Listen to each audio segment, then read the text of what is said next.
Speaking of Korean StarCraft, we have one of the strongest Korean StarCraft 2 players active right now, the current reigning GSL champion. In the upper left-hand corner of Golden Aura, it is Onside's Solar. His opponent in the lower right-hand corner, the current reigning world champion.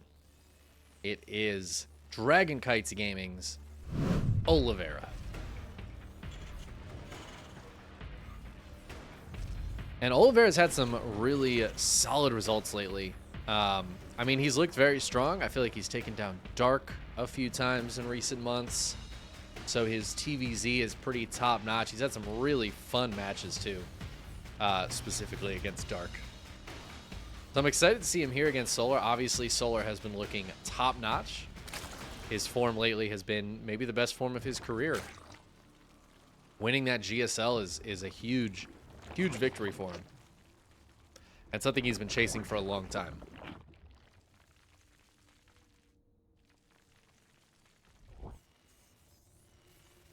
Oliveira, of course, winning the most exciting world championships of StarCraft's history. Maybe the most exciting tournament win in StarCraft's history. And I would say the biggest upset in esports. It was such a crazy ass tournament to watch. If you guys missed Oliveira winning Katowice, I mean, it's hard to describe how it felt to just be watching. Oliveira was a massive underdog. I think a lot of people didn't even expect him to get out of the group stage and make it to the round of 12. So him getting there was like, oh, that's cool. That's a good result for Oliveira. Then he was up against like Hero Marine, I think, in the round of 12. And I was like, you know what? He can win that. That'd be cool to see him get to the round of 8. And then I think it was against Raynor in the round of 8.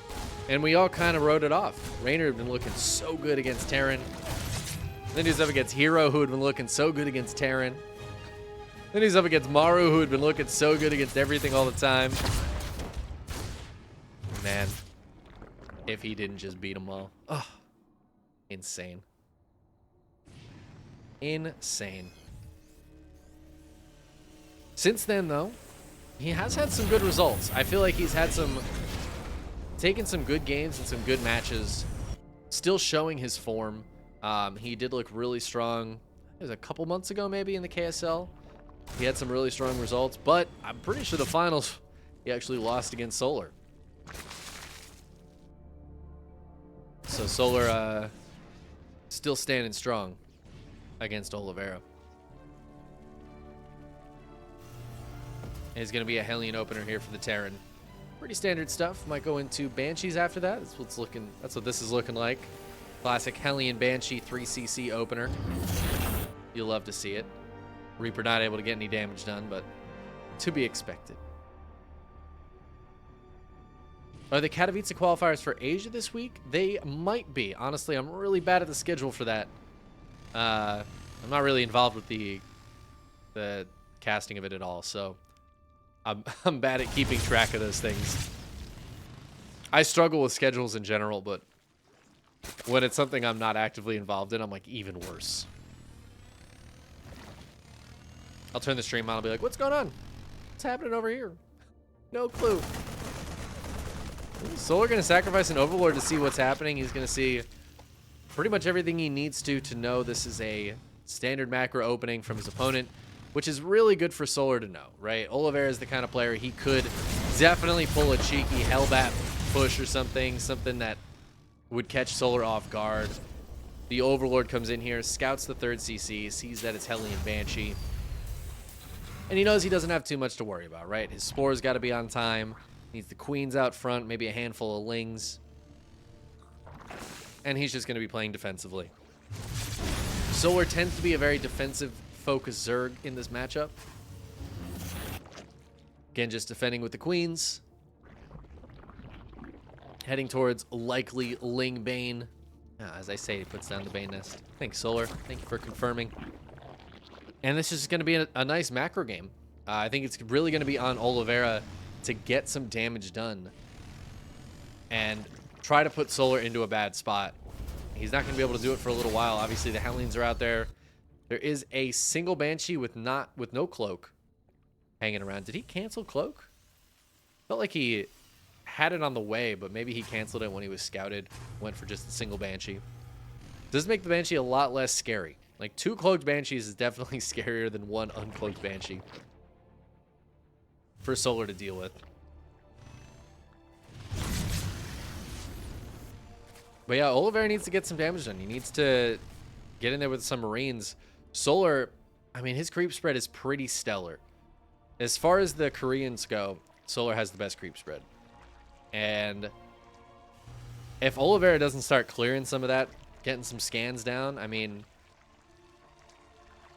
Solar is just going to push halfway across the map before he knows it. And Oliveira does have some Marines back at home. He's building triple racks as a wall here. Very interesting kind of secondary wall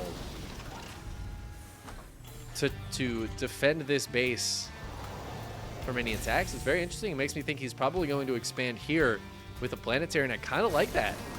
I really like this, actually, from Oliveira. It's going to be very difficult for any run-bys to get through this, even when add-ons go down.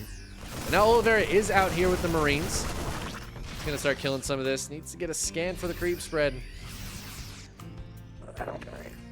I mean, Solar knows exactly what's going on up here. Standing on creep is always terrifying. Queens are coming out. They're going to drop some more creep. So many queens, too. Solar expanding northward as well.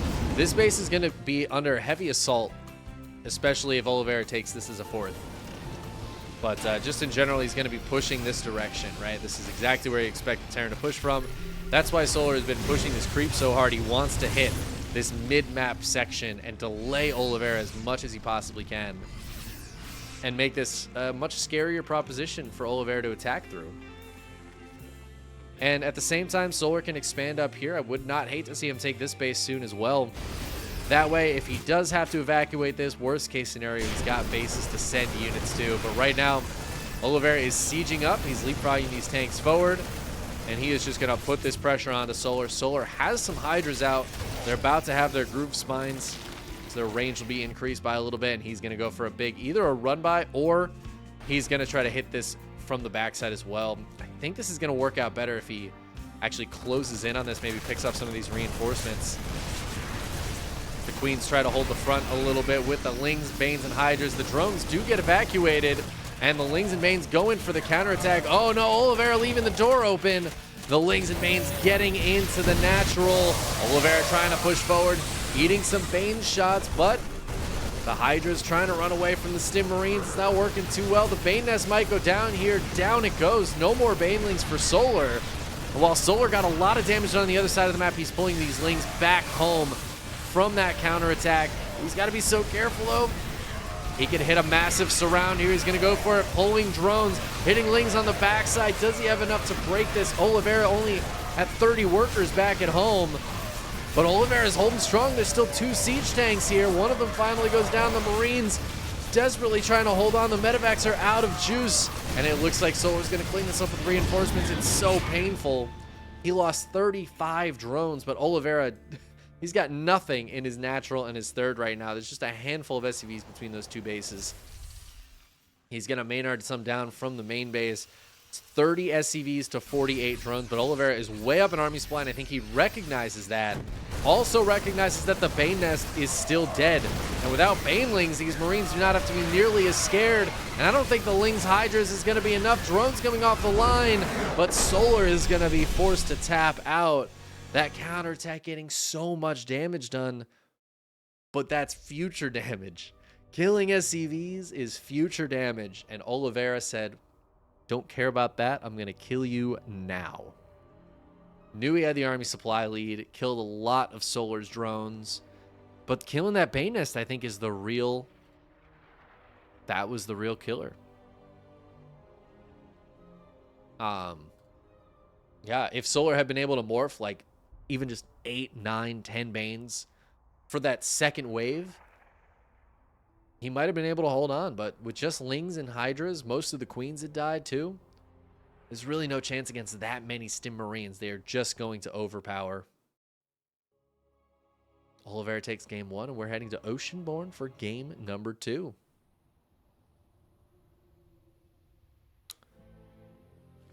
Sick first game, dude. I knew this was going to be a good series between these guys. Glad we're here. Glad we're casting this. Worth waking up at 12:30 in the morning to cast this, even when I have to work later on. These are the sacrifices we make for good StarCraft. And spawning in the upper left-hand corner, it is Onside Gaming's Solar. Now down 0-1 against the Chinese champion for Dragon Kitesy Gaming, Oliveira.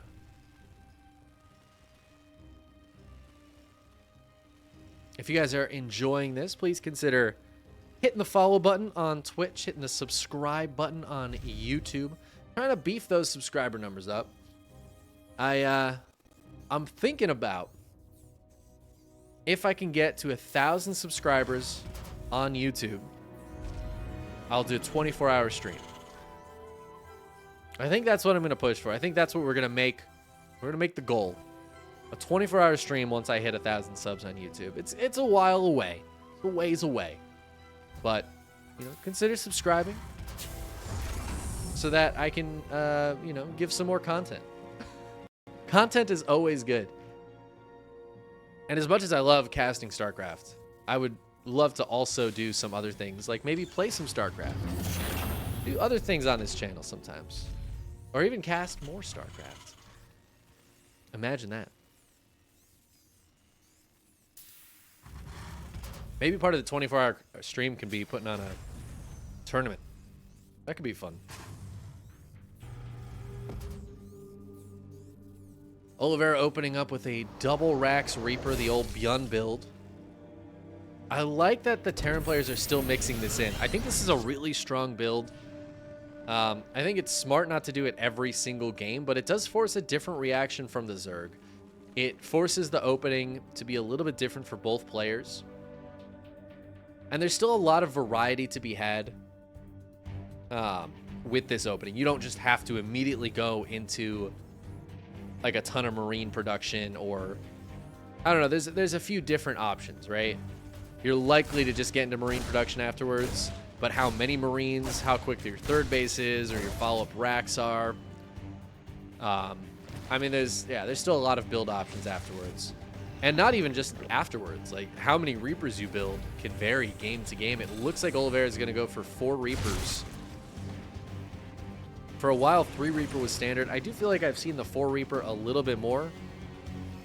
And as we see, Solar is not taking that third base. He doesn't want to take the chance of being forced to cancel it. Again, the 3 Reapers could not get a cancel on the third base. But 4 Reapers can. 5 Reapers usually do. So it's kind of a gamble for the Zerg player to take that third base too early. He was hiding that drone, though. I think that he's not going to put it down once he sees that it's 4 Reapers here. Or at least he's going to try to wait until they are a little bit damaged, and maybe he can get enough hit points on this to hold on. He does have 3 Queens here and a good handful of Lings. Ling speed is done now, so the Reapers have to be a little bit careful, a little bit more conservative, and pull back home to now help defend the third base that the Terran's going to try to put down. And it is a third CC and a factory follow-up. So while Oliveira is going to be heading into Stim Marines, it's going to be a little while before they're really ready to go. I think he'll probably hit with like 2 medevacs and 16-ish Stim Marines, kind of a old school 2-1-1 timing. I love that Bjorn, I think, like famously in 2016, he was famous for his Reapers, and he was famous for 2-1-1 openings. Like the standard solid macro opener. 2 racks, 1 factory, 1 starport. You got 16 Stim Marines and hit in a double drop. And he invented a build in 2023 that opens with Reapers and then goes into a 16 Stim Marine double drop follow-up. It's just so beyond. It doesn't look exactly like what Oliveira is going to do. I'm actually a little surprised here. He's going to go for Hellions to join up with this instead. No armory going down or anything, so he's not going to go for like a hell battle. Oh, hold on. Hold the phone. I was like, oh, he's not going to go for a hell battle in or anything. Immediately drops the armory. Okay, he is going to go for a Hellbat push. Certainly not an all-in on 3 command centers, but a lot of potential for damage here. And you know what? Now that I'm thinking about it, he did a push he did this pretty much this exact build on this exact map against Dark recently. But the big difference there was Dark took a lot of damage early on from the Reapers, whereas Solar really hasn't really taken any damage, right? The Reapers didn't do anything. Already 3 Marines have died somehow. So this push from Oliveira is going to be strong, but Solar should have the tools to defeat it. He's got plenty of Queens. He's got more Lings coming out. Queens are a little bit close to off creep. Solar needs to be very careful about that as the Marines are here. And oh, no. Oh, this is awful timing. Oh, Jesus Christ. Oh, I'm ruining this.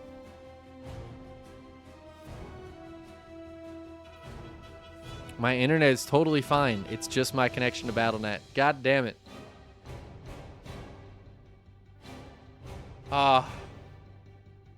This is the worst. Actually the worst. Whoa. Oh my God. Well.